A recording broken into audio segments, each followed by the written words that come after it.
ಮೊದಲನೇದಾಗಿ ಈ ಒಂದು ಬೃಹತ್ ಪ್ರತಿಭಟನೆಯಲ್ಲಿ ನಾನು ರಾಜ್ಯದ ಭಾರತೀಯ ಜನತಾ ಪಾರ್ಟಿ ಅಧ್ಯಕ್ಷನಾಗಿ ಈ ವೇದಿಕೆಗೆ ಬಂದಿಲ್ಲ. ನಾನು ರಾಜ್ಯ ಬಿಜೆಪಿ ಅಧ್ಯಕ್ಷನಾಗಿ ಈ ವೇದಿಕೆಗೆ ನಾನು ಬಂದಿಲ್ಲ.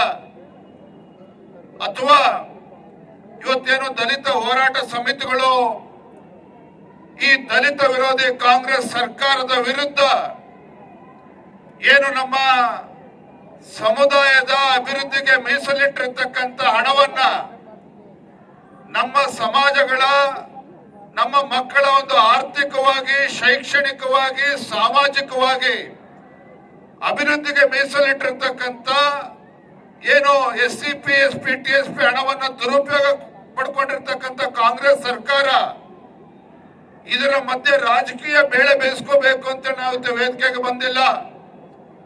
ಅದರ ಬದಲಾಗಿ ನಾನು ಇವತ್ತು ಬಾಬಾ ಸಾಹೇಬ್ ಅಂಬೇಡ್ಕರ್ ಅವರ ಒಂದು ಅನುಯಾಯಿಯಾಗಿ ಇನ್ಮೇಲೆ ಮನೆ ಕೆಲ್ಸಕ್ಕೆ ಹೆಲ್ಪ್ ಮಾಡ್ಬೇಕು ನೀವು. ಯಾಕೆ ನಿಂಗೆ ಎಲ್ಲರ ಕೆಲಸ ಸಿಗ್ತಾ? ಕೆಲ್ಸನ ನೋವೇ ನಾನೇ ಬಾಸ್ ಆಗ್ತೀನಿ. ಬಾಸ್ ಅದೇಗೆ? ಬಾಸ್ ವಾಲ be the boss. Baba Saheb Ambedkar ಅವರ ಒಬ್ಬ ಭಕ್ತನಾಗಿ ಇವತ್ತು ರಾಜ್ಯದಲ್ಲಿರ್ತಕ್ಕಂಥ ದಲಿತರಿಗೆ ಇವತ್ತು ಅನ್ಯಾಯ ಮಾಡಕ್ ಹೊರಟಿದೆ ಕಾಂಗ್ರೆಸ್ ಸರ್ಕಾರ. ನಿಮ್ಮೆಲ್ಲರ ಧ್ವನಿಯಾಗಿ ನಾನು ಕೂಡ ನಿಮ್ ಜೊತೆಲಿ ಇರಬೇಕು ಅನ್ನೋ ಒಂದು ಪ್ರಾಮಾಣಿಕ ಕಳಕಳಿಯಿಂದ ನಾನು ಇವತ್ತು ವೇದಿಕೆಗೆ ಬಂದಿದ್ದೇನೆ. ಆತ್ಮೀಯ ಬಂಧುಗಳೇ, ನಾನಂತೂ ನಿರೀಕ್ಷೆ ಮಾಡಿರಲಿಲ್ಲ ವೆಂಕಟಸ್ವಾಮಿ ಅವರೇ.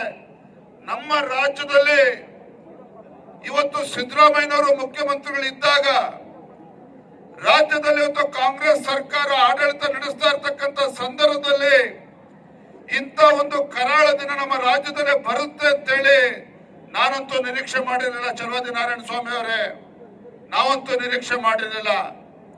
ಕಾರಣ, ಕಳೆದ ವಿಧಾನಸಭಾ ಚುನಾವಣೆ ಸಂದರ್ಭದಲ್ಲಿ ಯಾವ ನಮ್ಮ ರಾಜ್ಯದಲ್ಲಿ ಅಹಿಂದ ಹೆಸರು ಹೇಳಿಕೊಂಡು ರಾಜ್ಯದಲ್ಲಿ ಇವತ್ತು ಪರಿಷ್ಠ ಜಾತಿ ಪರಿಷ್ಠ ಪಂಗಡಗಳ ಕಣ್ಣೀರನ್ನ ಒರೆಸ್ತೇನೆ, ಈ ನಾಡಿನಲ್ಲಿರ್ತಕ್ಕಂಥ ಪರಿಷ್ಠ ಜಾತಿ ಪರಿಷ್ಠ ಪಂಗಡಗಳ ದಲಿತರ ಒಂದು ಧ್ವನಿಯಾಗಿ ನಮ್ಮ ಸರ್ಕಾರ ಕೆಲಸ ಮಾಡ್ತದೆ ಅಂತ ಹೇಳಿ ಭರವಸೆನ ಕೊಟ್ಟು ಬಂದಿರತಕ್ಕಂಥ ಮಾನ್ಯ ಮುಖ್ಯಮಂತ್ರಿ ಸಿದ್ದರಾಮಯ್ಯನವರು, ಮಾನ್ಯ ಸಿದ್ದರಾಮಯ್ಯನವರೇ, ನಿಮ್ಮ ಆಡಳಿತ ಅವಧಿಯಲ್ಲಿ ಇಂಥ ಒಂದು ದುಸ್ಥಿತಿ ಇವತ್ತು ನಮ್ಮ ದಲಿತರು ಬೀದಿಗಿಳಿದು ನಿಮ್ಮ ವಿರುದ್ಧ ಹೋರಾಟ ಮಾಡ್ತಕ್ಕಂಥ ಪರಿಸ್ಥಿತಿ ನಿರ್ಮಾಣ ಆಗ್ತದೆ ಅಂತ ನಾನು ಕೂಡ ನಿರೀಕ್ಷೆ ಮಾಡಿರಲಿಲ್ಲ.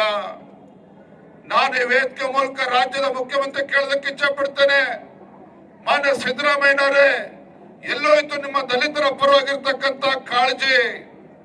ವಿರೋಧ ಪಕ್ಷದಲ್ಲಿದ್ದಾಗ ನಿಮ್ಮ ದಲಿತರ ಪರವಾಗಿರ್ತಕ್ಕಂಥ ಕಾಳಜಿ ಅಧಿಕಾರಕ್ಕೆ ಬಂದ ಮೇಲೆ ಮರ್ತೋಯ್ತು. ಹಾಗಾದ್ರೆ ಸಿದ್ದರಾಮಯ್ಯನವರೇ, ಅಧಿಕಾರಕ್ಕೆ ಬಂದ ಮೇಲೆ ಮರ್ತೋಯ್ತು ಇವತ್ತು ದಲಿತರ ಪರವಾಗಿರ್ತಕ್ಕಂಥ ಕಾಳಜಿ ಕಾಂಗ್ರೆಸ್ ಸರ್ಕಾರಕ್ಕೆ, ಕಾಂಗ್ರೆಸ್ ಪಕ್ಷಕ್ಕೆ.